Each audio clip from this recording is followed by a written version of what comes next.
Hello, this is Dr. Grace Estrada. This is Developmental Psychology, Psych 92. Today we're going to talk about Chapter 8, Middle Adulthood, Physical, Cognitive, and Socio-Emotional Changes. Starting with physical changes. If you recall, for emerging adulthood, that was the peak of our physical capabilities.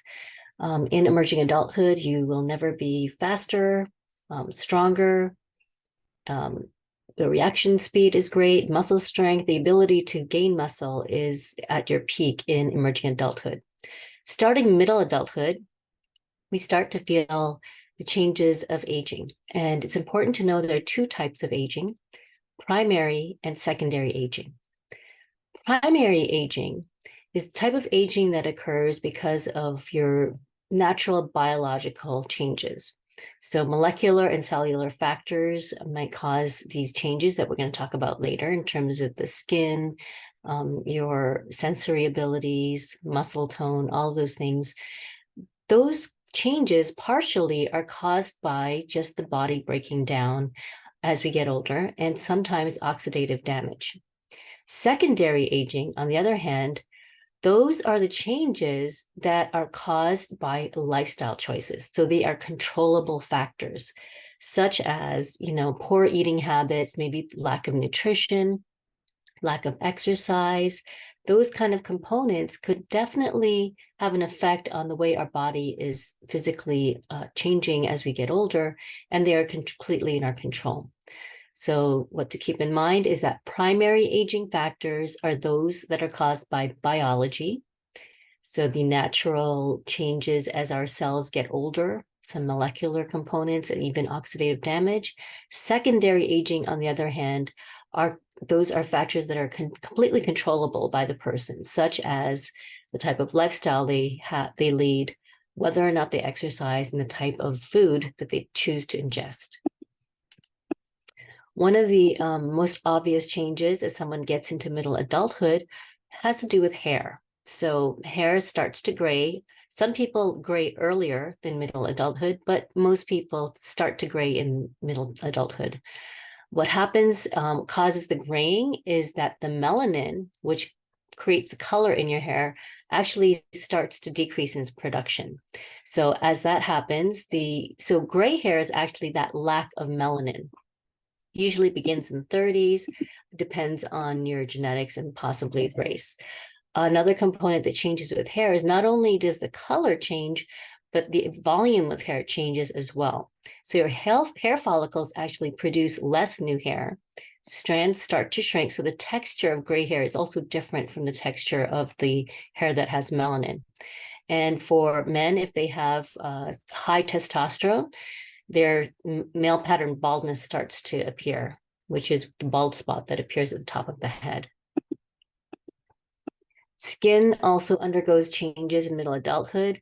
If somebody has not been taking care of their skin, oftentimes you're going to see that it becomes more dry, and the layer of fat that was present in your youth starts to decrease. And so what happens is the skin starts to sag and you start to get wrinkles. Also, if there isn't a lot of muscle tone there, the skin will start to look droopy. And also, if somebody has not been taking care and, reducing their sun exposure as much as possible, you'll start to see sun damage. So sometimes dark spots or blotchy skin, that is a result of too much sun exposure in youth. Another change in middle adulthood has to do with muscle tone. Sarcopenia is the term that we use when somebody loses their muscle mass and strength, and that happens naturally as a part of aging. Can this be deterred? Absolutely. Resistance weight training, it's never too late. It actually helps with muscle and bone density. So if somebody, oftentimes in middle adulthood, we get busy with work, with kids, and then maybe our activity is not as good. And so that decreased physical activity exacerbates the prevalence of sarcopenia as well. So this muscle loss can happen as early as 40 or when somebody becomes more and more sedentary. So this is not to say that younger people can lose muscle mass as well. So the problem with this is as people get older, the loss of muscle tone creates a weakness that can make them much more vulnerable to things like falls, which could really result in severe physical and mental breakdown as somebody gets older. So the muscle to fat ratio also changes the composition of the person's body. What you'll see is more fat will accumulate in the stomach area. It's important to note that when a person's stomach actually starts to enlarge, it's also a sign of heart disease. So that's another component to keep in mind. In addition to the skin and muscle changes, we have sensory changes. So vision, many people will notice when they get to middle adulthood, they start having a little trouble reading papers and even just items on bottles. They might have trouble reading that when they never used to have that trouble. Presbyopia is the loss of elasticity in the lens of the eye. So that loss of elasticity makes our eyes less flexible, less able to adjust when we're looking at small print. And so that's when you might see people need reading glasses or some additional way to compensate for that lack of ability to read the smaller print. Sometimes you may also notice something called floaters. It almost looks like cobwebs in your visual field. And that's a result of when you get older, the vitreous humor, kind of that liquidy area around your eye, in your eye, starts to shrink. Also, it's much more difficult for people who are middle-aged to have their eyes adjust when they walk into a dark room. So that is called scotopic sensitivity, when you're able to make that adjustment. And so it takes a little longer to get used to the dim lighting when you're older. And another component that happens often is dry eye syndrome, where because your eyes aren't producing the right amount of tears, you might feel that discomfort associated with having the dry eyes. In addition to the visual changes, we have sensory changes. This again depends on your lifestyle. If you played loud music a lot when you were younger, you're going to feel it when you're middle-aged.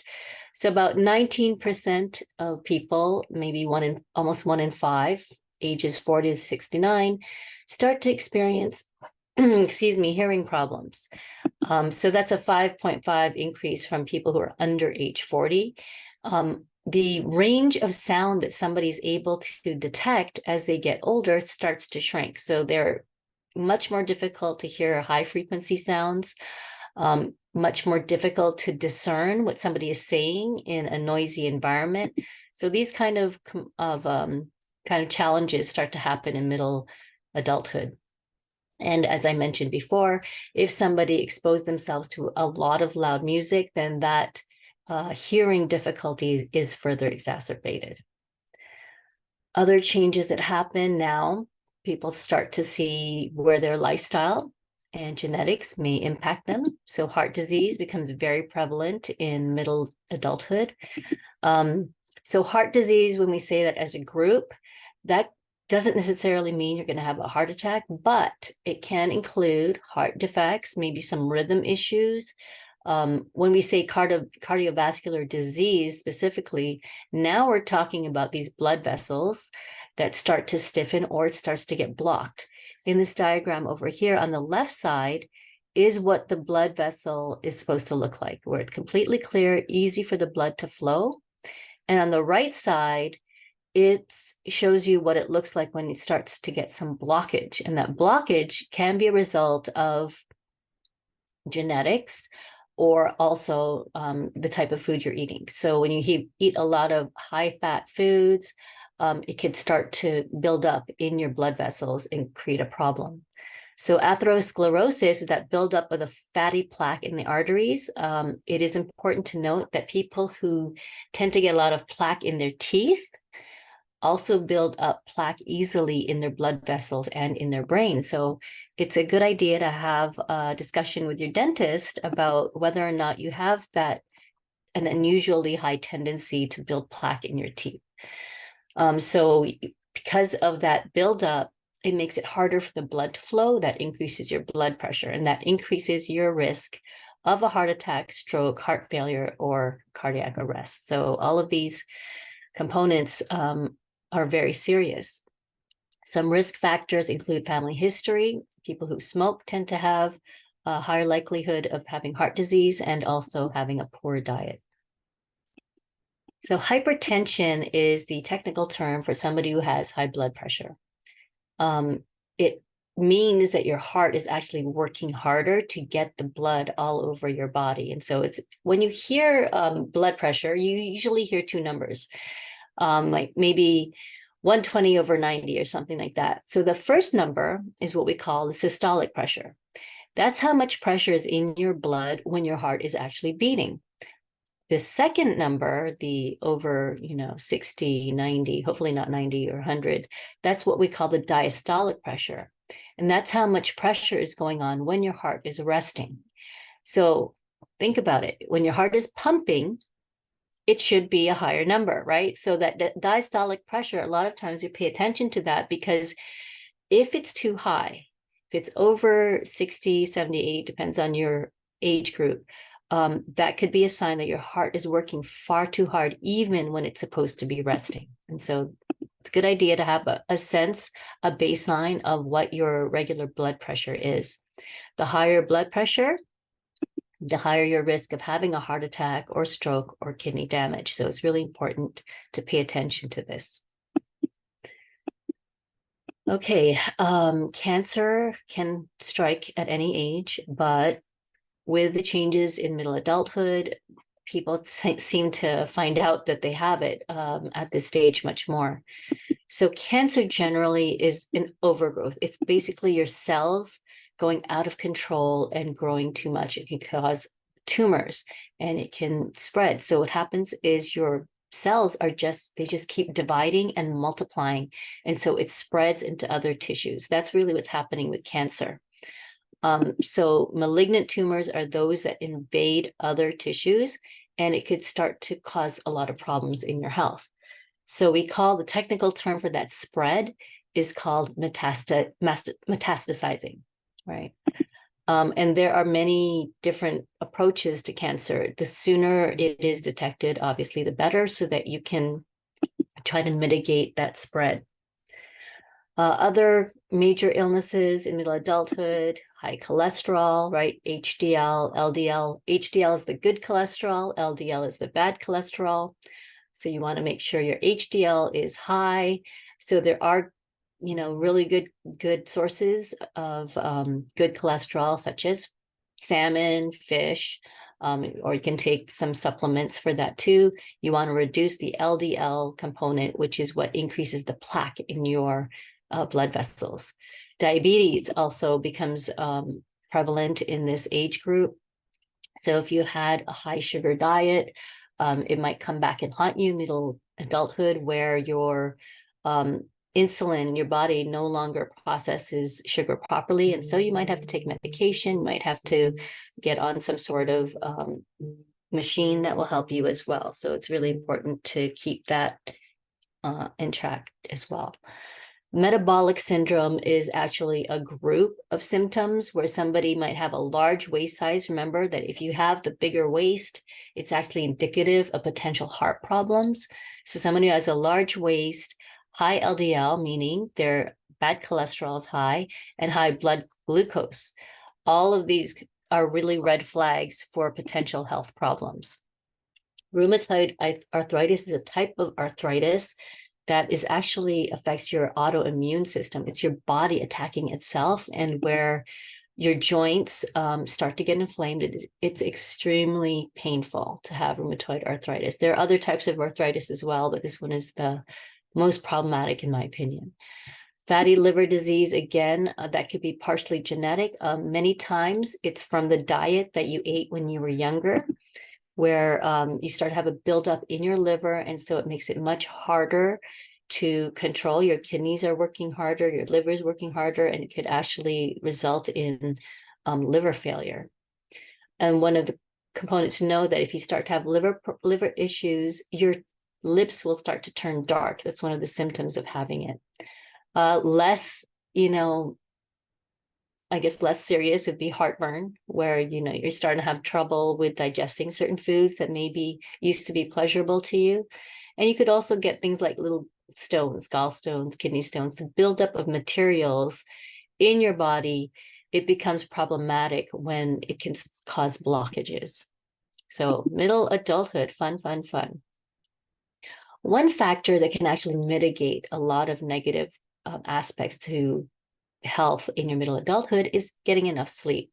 So adults, starting from even adolescents, should get more than 7 hours, but adults generally should have about 7 hours of sleep.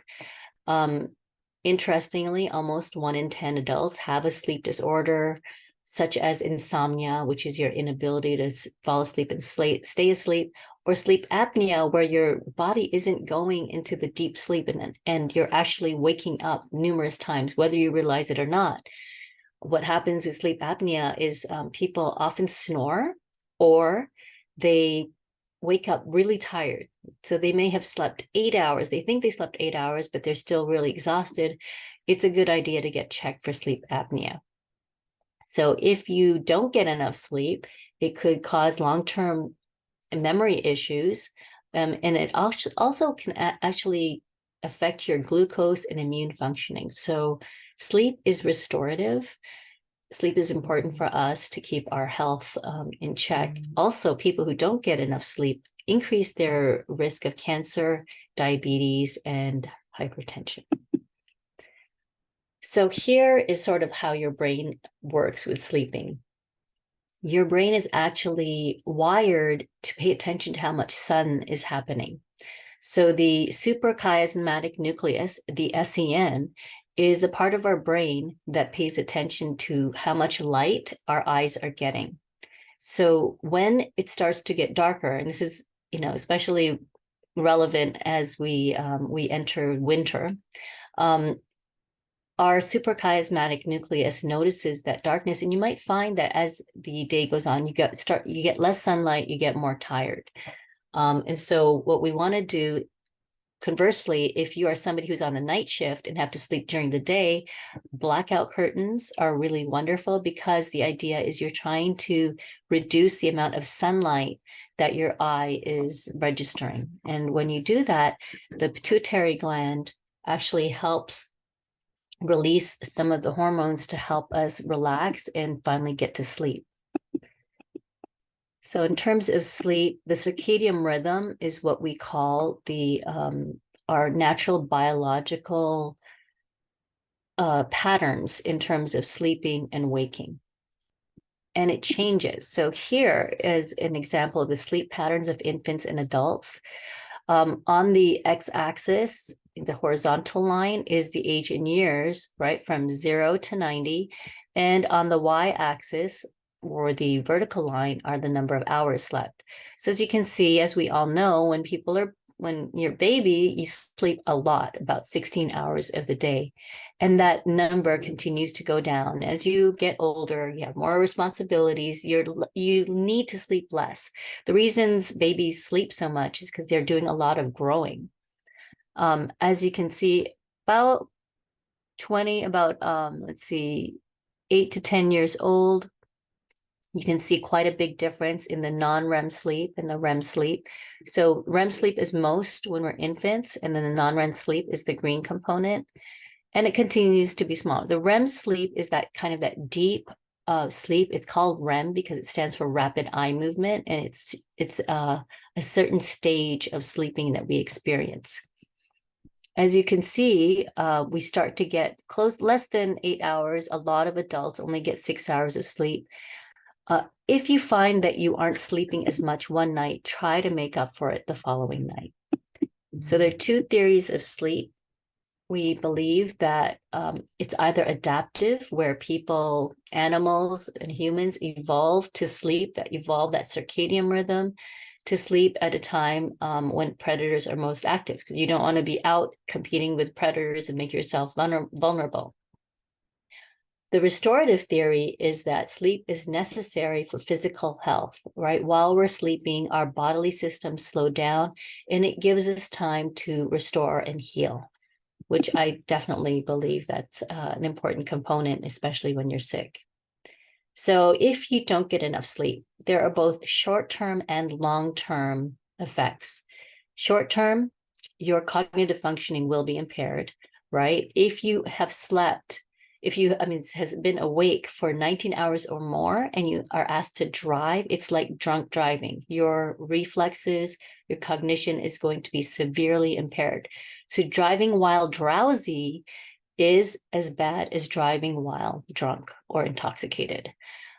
So your memory is not going to work very well, and it actually degrades the white matter in your brain. So that's something that most people aren't aware of. Your prefrontal cortex, which is responsible for your executive functioning, decision-making, planning, is also impaired when you don't get enough sleep. When you don't get enough sleep, your metabolism also slows down. Your immunity is lower, so you're more likely to get sick. And, you know, people know that when you don't have enough sleep, people tend to get more irritable and moody. What are some long-term consequences of sleep deprivation? You are shortening your life when you don't get enough sleep. So it's like you're losing a year of life each time that you are, you know, sleeping less than 5 hours a night. You increase your risk of having a stroke or heart attack by 200% if you continue to deprive your body of sleep. Less than 6 hours of sleep regularly increases the likelihood of death by 12%. What else is going on? Your brain cells can be damaged. So if you sleep less than 6 hours, 3 nights in a row or more, you're actually increasing your risk of Alzheimer's disease. You're also slowing down your metabolism, so you're increasing your likelihood of becoming overweight or obese. Leptin is a component that actually makes you feel full, right? So the leptin is decreased in those who sleep less than 5 hours. So that means it's harder for people to feel full. Ghrelin is what makes you hungry. And so interestingly, your leptin is decreased, your ghrelin is increased, and that's why it affects your metabolism. Also, the less sleep that you get, the more appearance of wrinkles and fine lines. So in addition to sleep, exercise is really, really important in middle adulthood. It's important for both physical and emotional well-being. When people exercise, their brains release serotonin, release dopamine, all these components that help people feel good. And so that's why you have something called the runner's high, right? According to the World Health Organization, physical inactivity, being sedentary, sitting down most of the time, that is the leading cause of disease. And so it is recommended for adults, middle adults, and older to get at least 150 minutes per week of exercise. Think about that. That's just like 2.5 hours. It's not very much if you think about it. And you spread this out over 7 days. So just try to get up and move even half an hour a day. 20 minutes to 30 minutes is really good. So at least 10 minutes of aerobic exercise. I strongly recommend resistance training as well to help with reduce the loss of muscle tone. So muscle strengthening activities at least twice a week. Any activity will have health benefits. It doesn't have to be strenuous. Just really get up and move. Right? Nutrition in middle adulthood. Watch your sodium intakes. Sodium really is hidden in so much of our food. So it's important to pay attention to the nutrition labels. It's recommended that we get less than 2,300 milligrams, which is about 1 teaspoon of sodium. But most adults ingest over almost twice as much as what's recommended. So it's really important to look at what you're eating and drinking. We want less than 10% of our calories to come from saturated fat. So it's not too bad. Average American diet, about 15%. So you need to pay attention to that as well. And how much of your calories are coming from added sugars? We want that to be less than 10%. Again, we're trying to reduce the inception of diabetes and those kind of illnesses. So in middle adulthood, oftentimes you'll see people, they call it middle-age spread, right? So people tend to gain weight. Again, that's tied to a decrease in activity that tends to happen in middle adulthood. So your metabolism, when we talk about metabolism, that's how well your body is converting what you eat and drink into energy. If you have a fast metabolism, your body is very efficient at doing that. And so you can afford to eat and drink more when you have a fast metabolism than when you have a slow metabolism. Oftentimes, people who had a fast metabolism when they were young, they find that their metabolism slows down when they're older as well. And so you may have to make these adjustments of either decreasing how much you're eating or increasing your activity to avoid the weight gain.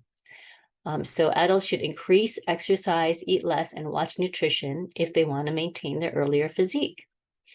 We want to reduce the obesity because it is highly correlated with many illnesses, including dementia, right? So it could be that the fat cells that people have, it might actually promote inflammation in the brain. That's one of the theories that of why obesity might play a role in dementia as well.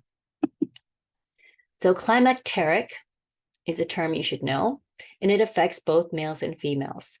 So climacteric is when your body, because you're in middle adulthood now, it starts to change in terms of its ability to reproduce. So fertility changes in both males and females. It is biologically based, but when we say it's impacted by environment, it's impacted by the activity level and nutrition that people engage in. So for men, climacteric occurs, they have a decrease in the likelihood and ability to reproduce, but they never lose it. So you hear stories about people who are in their 80s and 90s who are fathering children. They're fathering children with much younger women because when women are in climacteric, they lose their reproductive ability. So two different ways. For women, there are two stages. Perimenopause is when the ovaries stop releasing eggs. So remember our monthly cycle, you get your period because the ovary, your uterus is preparing to have a baby. And then if it's not fertilized, then it releases all that extra tissue and everything.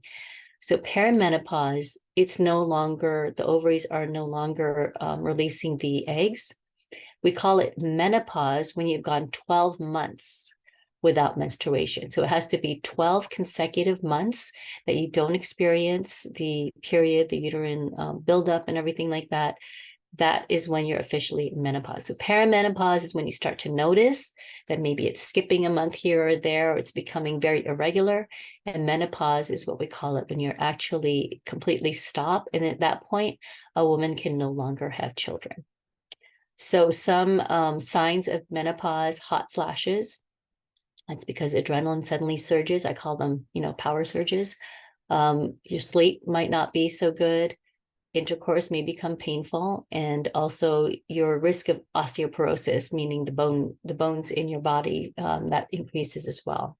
So in terms of osteoporosis, resistance training helps increase bone density. Some supplements sometimes will be helpful as well. So in terms of culture, how we treat menopause varies quite a lot. So there's no Hmong word for hot flashes. So it may be that they don't experience hot flashes or they don't think about it in the same way.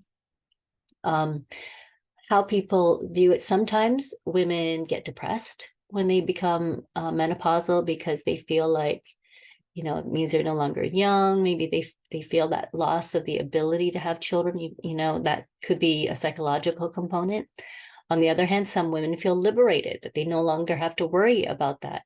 So it really depends on your peer group, depends on social norms, and very much so the cultural views of aging, which have been shifting, especially as baby boomers, enter their senior years in much greater numbers. So as I mentioned before, males never lose that ability to father kids. What does become problematic in middle adulthood is erectile dysfunction. So that might make it harder to have kids. And that increases with age. So what are some causes of this? Would be illness, diabetes, kidneys, having certain kind of medications could increase it as well. Drinking alcohol could also make it problematic. Men also experience enlargement of their prostate. So the doctor has to check, and that could also block their ability to actually urinate easily.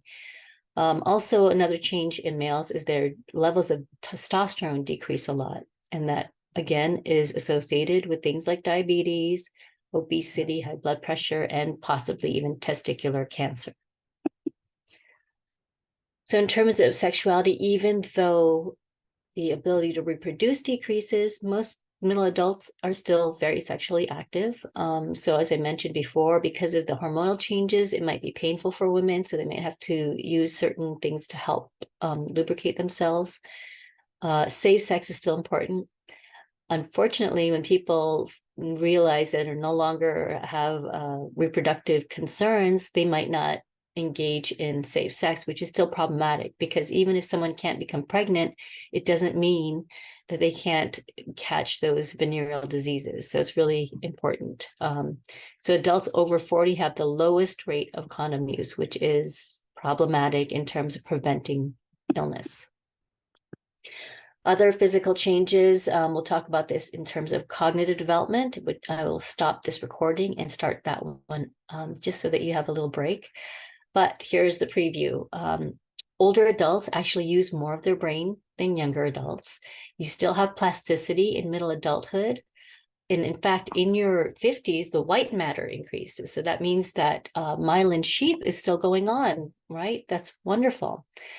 People tend to focus more on positive information than negative information when they're older, and they are much better at decision making.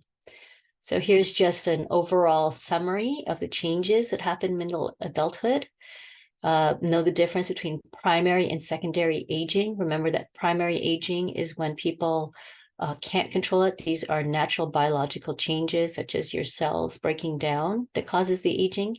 Secondary aging are the controllable factors, such as your lifestyle, your nutrition, types of things you drink, how much exercise you engage in.